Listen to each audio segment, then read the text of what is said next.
Hello students, कैसे हैं। देखिए, परिवर्तनशीलता प्रकृति का शाश्वत नियम है और प्रकृति जिस परिवर्तनशील प्रवृत्ति को लगातार संपादित कर रही है, अगर यह प्रवृत्ति हमारे पक्ष में होती है तो उसे हम वरदान मानते हैं। अगर हमारे पर नकारात्मक प्रभाव डालती है तो उसे अभिशाप मानते हैं और अभिशाप को हम क्या बोलते हैं? प्राकृतिक आपदा।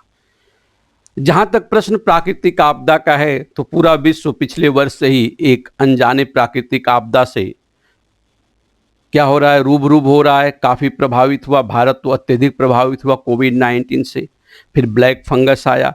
इसी प्रकार से कई प्राकृतिक आपदाएं हैं। तो जो प्राकृतिक परिदृश्य में हम देखें, भौगोलिक प्रक्रियाओं से संबंधित प्राकृतिक आपदाएं वो सामान्य है। जैसे कि अभी ताउते चक्रवात आया, ठीक, अभी इयास चक्रवात आना है, फिर कैरेबियन सागर में कई हरिकेन निर्मित हो रहे हैं।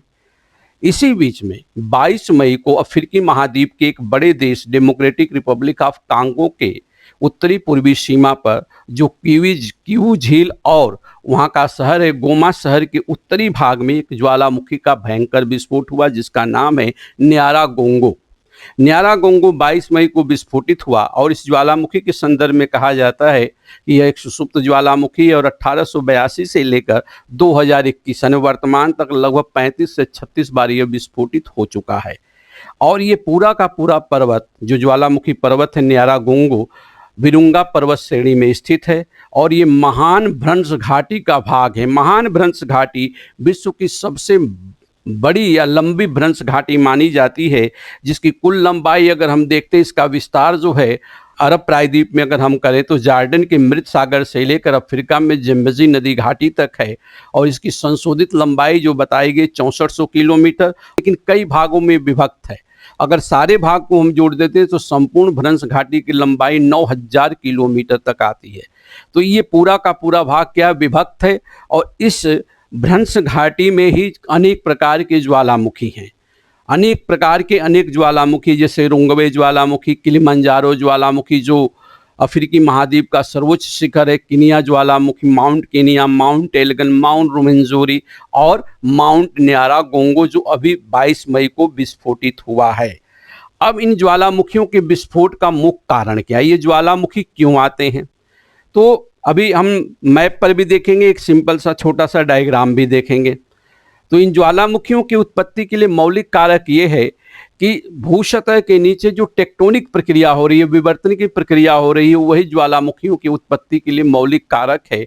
सामान्य रूप से हम जानते हैं कि भूसतह के ठीक नीचे जो स्थल मंडल है, स्थल मंडल के ठीक नीचे दुर्बलता मंडल है, एस्थनोस्फीयर है और एस्थनोस्फीयर जो है अर्ध तरल अवस्था, मैग्मेटिक अवस्था में, उसमें वैज्ञानिकों के अनुसार असीमित मात्रा में रेडियो सक्रिय पदार्थ हैं जो अपनी स्वभाव के अनुसार सतत रूप से असीमित मात्रा में ऊष्मा का उत्सर्जन कर रहे हैं और वो ऊष्मा संवहनी तरंग के रूप में ऊपरी मुख गमन करते हैं, चारों तरफ फैलती है और भू सतह से टकराने के बाद कहीं उसमें अभिमुखी संचलन होता है, कहीं अपमुखी। जहां अपमुखी संचलन, अभिमुखी संचलन होता है, कन्वर्जेंट मोशन होता है, वहां पर क्या होता है कि कंप्रेशनल फोर्स आता है, दबाव बल। तो वहां चट्टानें टूटती हैं, प्लेटें टूटती हैं, तो वहां विनाशात्मक किनारों का निर्माण होता है, जहां वलित पर्वत के साथ साथ ज्वालामुखी क्रियाएं भी संपादित होती है।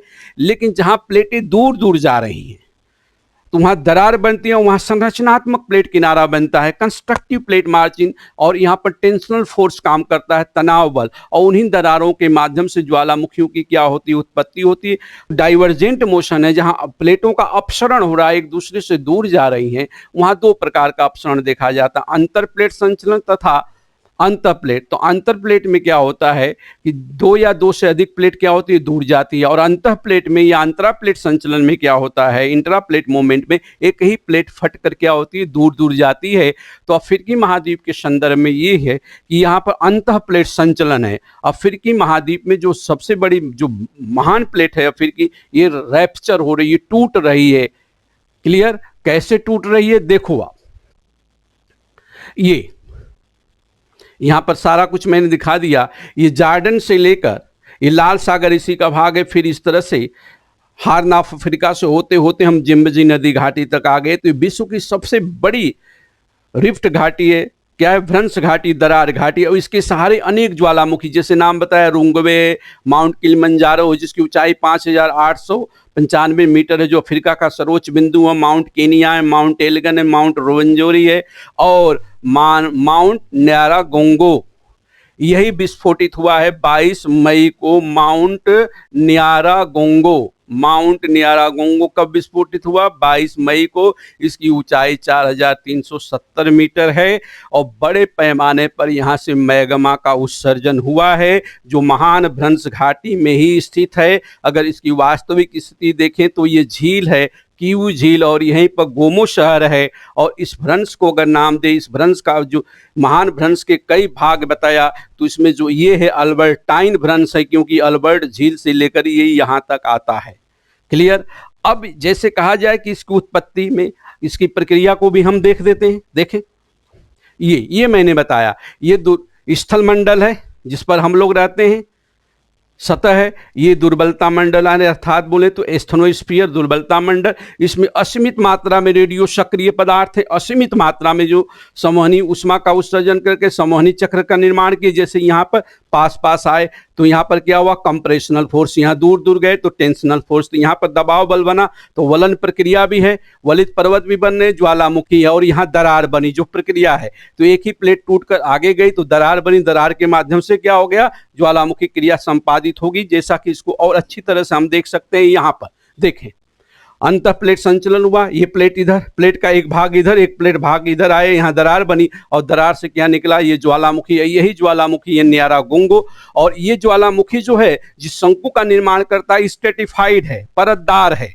यहाँ पर जो मैग्मा या जो मटेरियल उत्सर्जित हो रहे परत दर परत जमा होते हैं, तो विश्व का यह एक स्ट्रेटिफाइड लावा शंकु वाला ज्वालामुखी है, यानी परतदार लावा वाला शंकु है, जिसको नाम दिया गया न्यारागोंगो। कहाँ है? डेमोक्रेटिक रिपब्लिक ऑफ कांगो के उत्तरी पूर्वी भाग में, जो विरुंगा पर्वत का एक भाग है, विरुंगा पर्वत श्रेणी का एक भाग है, जो महान भ्रंश के सहारे, जिसका उद्भेदन अभी 22 मई को हुआ।